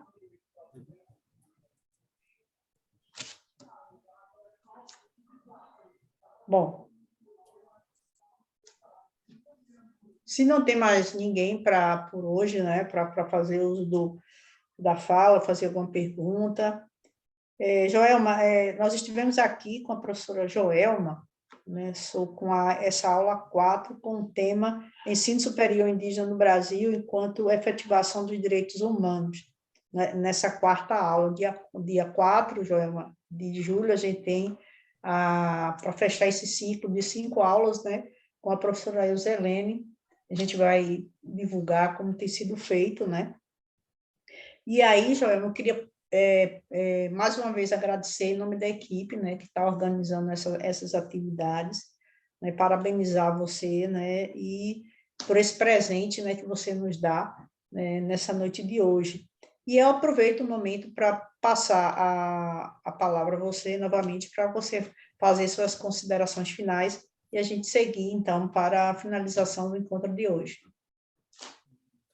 Jerusa, eu sou quem agradeço pela oportunidade de tratar esse tema sensível, um tema que é importante, né? E que a gente não tem muito espaço, assim como os povos originários não têm muito espaço, às vezes nós também não temos muitos espaços para abordar a temática. Eu acho que você está cumprindo muito bem essa função de trazer temas sensíveis e novos para dentro do projeto de pesquisa, do grupo de pesquisa, e dentro desse momento que antecede o curso, né, de extensão, esse esquenta. E é importante que todos aqueles que participam do grupo de pesquisa possam fazer esse petisco, ver como é diverso as possibilidades de discussão e o quanto o conhecimento é vasto e que a gente pode avançar. Eu acho que é um momento de experienciar e que vale muito a pena, né? A gente está aí nesse trabalho da docência, e a docência é isso, é ir formando esses caminhos, é ir criando esses apoios, e me coloco à disposição em outros momentos, não só dos bastidores do grupo de pesquisa, mas também para falar dessa temática ou alguma outra temática que esteja ao meu alcance. Agradecer a oportunidade, a participação, o apoio que a equipe deu para a minha apresentação aqui hoje, e vamos em frente, que vem a 5ª aula e o grupo cresce firme e forte. Ok, então assim que for publicado, professora, no nosso canal, a gente passa para você fazer também a ampla divulgação para dar, né, uma maior publicidade a esse conteúdo tão importante. Então, por aqui, eu desejo uma boa noite a todos, em nome da equipe, e que venha a nossa aula no dia 4. Uma boa noite, um beijo no coração de todos. Tchau, tchau para vocês, meninos. Encerrando.